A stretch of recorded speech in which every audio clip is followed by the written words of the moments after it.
Hello students of class 8। अब हम लोग आपके पार्ट नंबर 6 पे आ गए थे इंडियन कॉन्स्टिट्यूशन में। और नेक्स्ट टॉपिक है आप लोगों का पेज नंबर 153 पे लास्ट में सेपरेशन ऑफ पावर्स। देखिए हमारे देश में हमने अभी पढ़ा फेडरलिज्म है, पार्लियामेंट्री फॉर्म ऑफ गवर्नमेंट है और थर्ड फीचर है सेपरेशन ऑफ पावर्स। हमारे देश में जो पावर्स है उसका सेपरेशन 3 ऑर्गन्स में कर दिया गया है। किस में कर दिया गया है?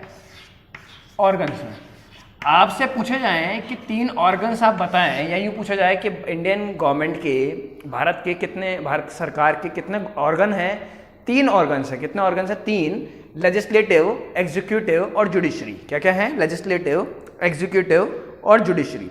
देखिए इनका मतलब क्या है, सीधी सादी बात आप ध्यान रखिए। अभी तो इसमें लेजिस्लेटिव कानून बनाता है।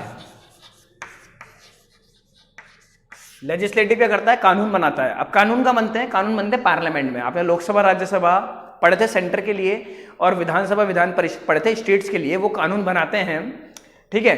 तो लेजिस्लेटिव मेक लॉज, एग्जीक्यूटिव जैसे कि नाम में लिख रहा है एग्जीक्यूट करते हैं, यानी कि इंप्लीमेंट करते हैं उन कानून को। अब आप बात में देखिए इन दोनों में अंतर है। कानून बनाना एक बात है, कानून को लागू कराना दूसरी बात। जैसे फॉर एग्जांपल आज हेलमेट ना पहनने के लिए मान लीजिए 500 रुपये का चालान बनता है, ठीक है। तो 500 रुपये का चालान बनेगा, ये तो कानून बनाएगा लेजिस्लेटिव के द्वारा। और एक चौराहे पे खड़ा होकर पुलिस कांस्टेबल जब इस चालान को बनाते हैं, वो इसको एग्जीक्यूट कर रहे हैं, यानी कि वो एग्जीक्यूटिव में है, वो इसको इंप्लीमेंट कर रहे हैं। इस कानून को, सरकार के कानून को लागू करवा रहे हैं, तो वो एग्जीक्यूटिव में आएंगे, ठीक है। आगे बात समझ में आपको? लेजिस्लेटिव कानून बना रहा है, एग्जीक्यूटिव उन कानूनों को लागू करवा रहा है, इंप्लीमेंट कर रहा है। तो जुडिशरी क्या कर रहा है फिर? जुडिशरी एक तरह से न्यायपालिका है, हमें जस्टिस देने का काम कर रहा है। क्या देने का काम कर रहा है? जस्टिस। जस्टिस मतलब न्याय, है ना। Lower court, district court, high court, supreme court, 3 भागों में ये बटा हुआ है जुडिशरी। और काम क्या कर रहा है? ये हमें जस्टिस दे रहा है, हमें न्याय दे रहा है।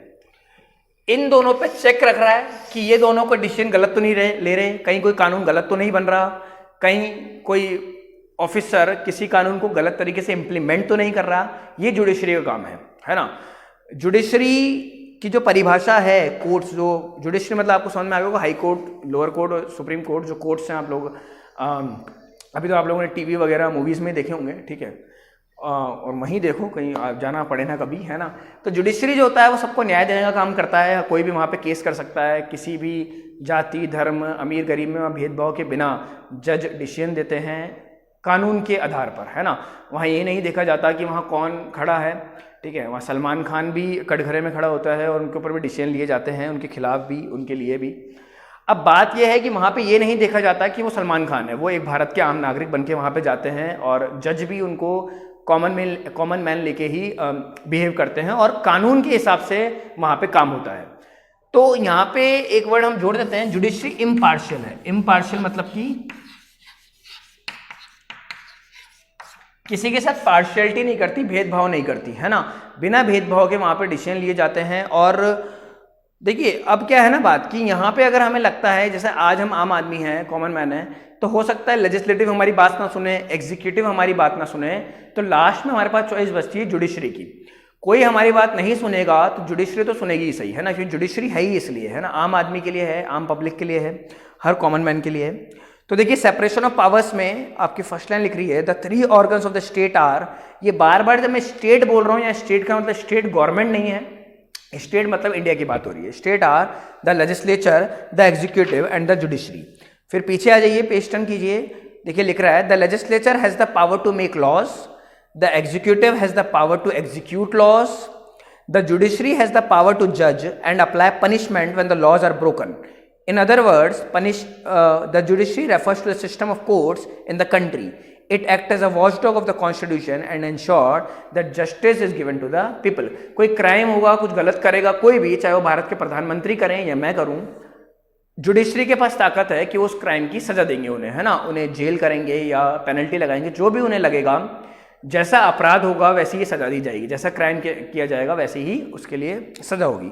ये वॉचडॉग वर्ड लिख रहा है। वॉचडॉग मतलब पालतू कुत्ता होता है, वॉचडॉग का मतलब। लेकिन यहाँ पे पालतू कुत्ते का मतलब क्या है? एक तरह से निगरानी रखने का काम। जुडिशरी पूरे देश की फंक्शनिंग के ऊपर कि पूरा देश ढंग से चल रहा है, कहीं कुछ गलत तो नहीं हो रहा, उसके ऊपर एक नज़र बना के रखता है, इसलिए उसको वॉचडॉग का नाम दिया गया है। ठीक है, आप लोगों की ये बात पूरी हो जाती है।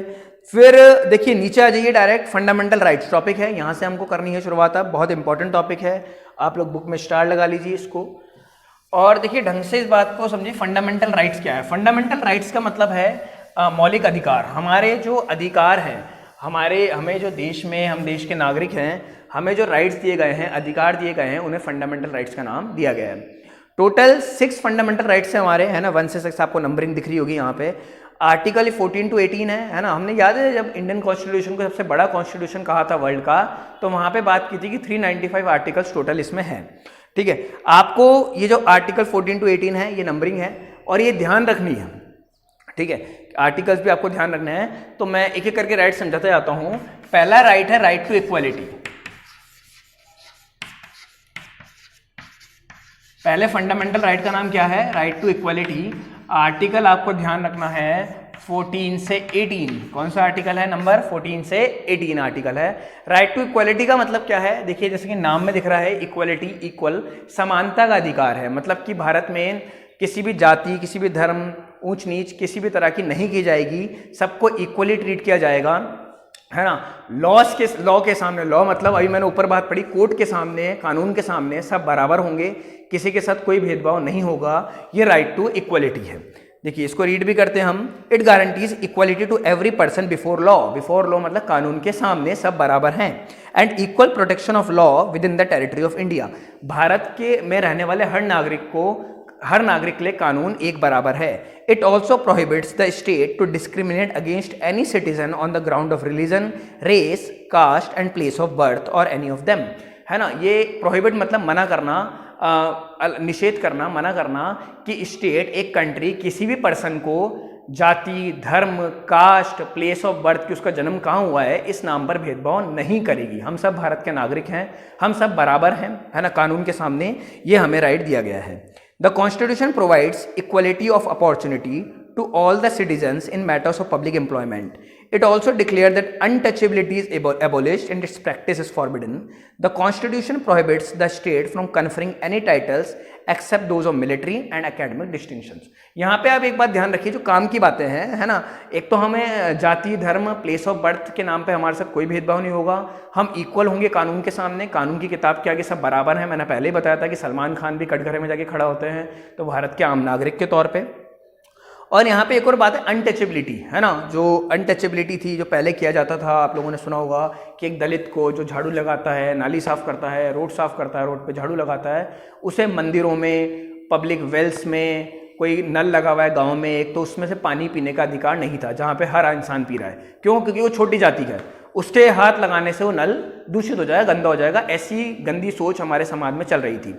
जब हमारा कॉन्स्टिट्यूशन बना तो इस चीज़ को क्राइम कर दिया गया। अगर आज की डेट में हम किसी के साथ ऐसा बर्ताव करते हैं और वो हमारी कंप्लेन कर देता है ना, पहले तो हमें करना नहीं चाहिए। और मान लीजिए फिर भी आज भी किसी की बुद्धि खराब हो जाती है और वो ऐसा करता है, उस केस में पुलिस, कानून बैठा है उसको सजा देने के लिए। आज की डेट में फॉरबिडन है, फॉरबिडन वर्ड यूज हुआ है यहाँ पे। फॉरबिडन मतलब एक अपराध है, आप ऐसा नहीं कर सकते, ना ही आपको करना चाहिए। ठीक है, सब इक्वल है। इक्वलिटी मतलब सब बराबर है, बराबरी का अधिकार है।